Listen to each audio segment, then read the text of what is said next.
all teachers have data. And increasingly, teachers are being asked to analyze your data to inform your instructional design. Okay, which in theory is a really great idea. The problem is most teachers haven't gone through any kind of formal training or experiences to learn how to do that. So how do we take all those numbers and turn them into something that we can use to inform our instructional design? How do we turn the numbers, the data, into actionable information? Well, as it turns out, AI is pretty good at that. So we're going to look at a few quick prompts here for using AI to get actionable information out of our student data. So the very first thing we're going to do, though, is we're going to provide the data, and we're going to make sure the AI actually knows what those data are. We're going to do it with this prompt here. Review the uploaded spreadsheet and describe it for me. Just tell me that you know what's in it. I'm going to take my spreadsheet and just drag it right in there, and let's see if the AI knows what it's looking at. And just for your own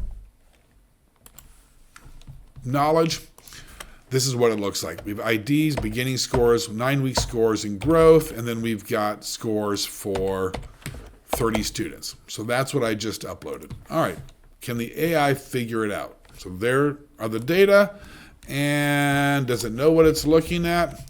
Yes, student ID, beginning 9-week growth. All right, great. So we've confirmed the AI can understand the data, and now we can use it for some analysis. That takes us to prompt 2. Prompt 2 is one of those things that everybody seems to do, and frankly, it's not really useful. What is the average score at this assessment? What is the average score at that assessment? And make a little graph, which is great. I mean, it gives us a very quick spot check. In general, are the scores going up?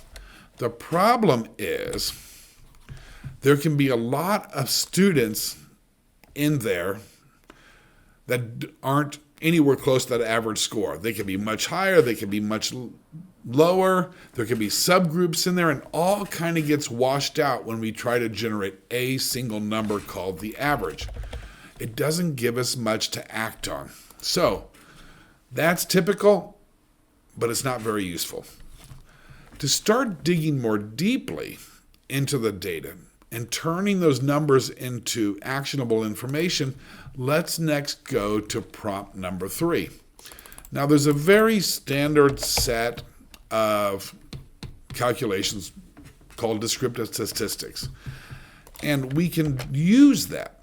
We can have the AI perform that to start getting a sense of students and their individual needs. All right, so here we go, 30 students, great. Average score at the beginning, our mean, that's great. Standard deviation is kind of big. And the standard deviation basically tells us, are the scores really clustered tightly around the average, or are they more spread out? And the bigger the deviation, the more spread out they are.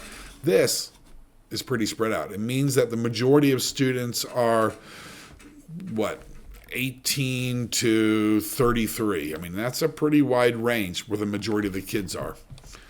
And the 9-week score, the average has gone up. The standard deviation has also gone up. And that is a good clue for us that there's probably some subgroups within there because those scores are widely dispersed. And growth, the growth is about the same for all kids, which is kind of neat. But we know from the standard deviation for the second set of scores that scores are scattered, and we need to start looking to find individual groups of students and their individual needs within those averages. Okay, so that's pretty good. But let's dig a little deeper. And we're going to do that now with prompt 4. And we're going to look at it in 2 ways, prompt 4 and 5. First is, are there students that are struggling to master the content? That they need some additional academic supports? And are there some students that seem to be excelling and perhaps are ready for some enrichment activities? Because, we have both sides of the bell curve. So that's what this prompt does here. Consider the first scores and their growth. From that, which students may need additional help, and very importantly, why did you pick those kids? The same thing on the upper end, which may benefit from enrichment, and tell me why you chose those students. What is it about those kids, basically? All right, so let's try that and see if we can start finding some subgroups within our student population where we need to do something different with our instructional design. I'm sorry to interrupt for just a moment. If this strategy helps you save time, teach more effectively, or lead your school, please subscribe to the channel for practical, no-fluff strategies for educators. And if you found this video helpful, please give it a like and share it with a colleague. On the other hand, if you're a principal or a PD lead looking to prepare your staff for the challenges and opportunities of AI, contact us to schedule customized interactive training grounded in what educators really need. And one more thing, please make sure to click our newsletter link in the description and get your free AI starter guide, plus monthly strategies, resources, and information for using AI to improve student achievement. Now, back to the video. What do we have here? We have students needing help, and there's a handful of them. Okay, so we've picked out those. Students ready for some enrichment, and you see my student IDs there.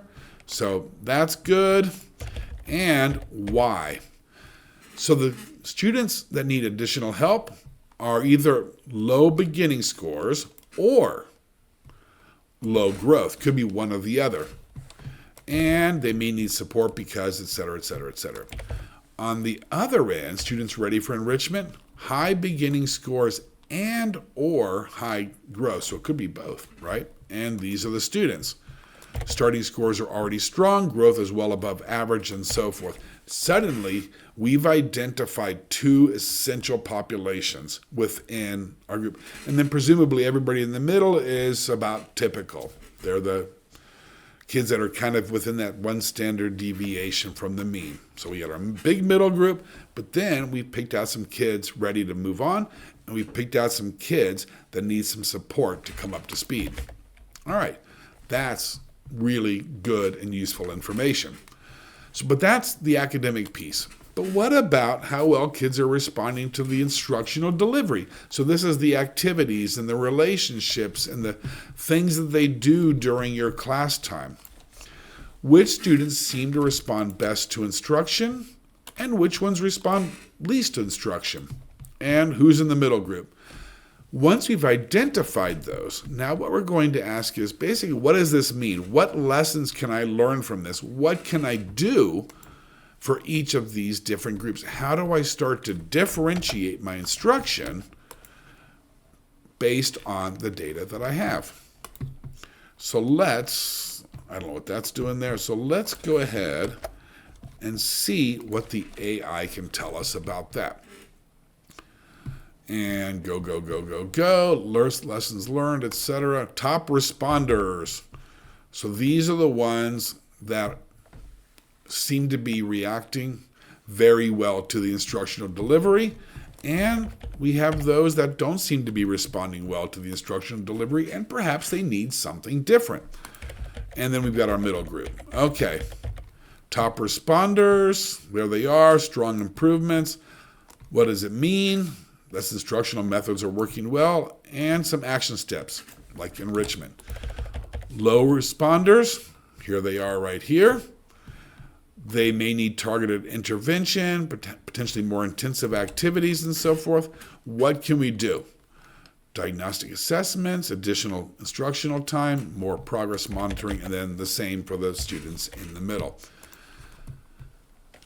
So we know we've got those big groups, and honestly, we could stop right there, and we've already got some really good information for what we're going to do next. But just for fun, let's try one more. Give me 4 groups of students. I want, my A's, B's, C's, and D groups of students because each one of them may need something a little bit different. So I can have the AI come up with my instructional grouping, which I am going to use perhaps in the next 9 weeks. And low performers, below average, above average, And now I've got 4 very clear student groups, each of whom I can give something a little bit different in order to help them best. So there you go. Some quick techniques to use AI to perform some simple data analysis and turn those numbers into actionable information. I hope you found this useful. Take care.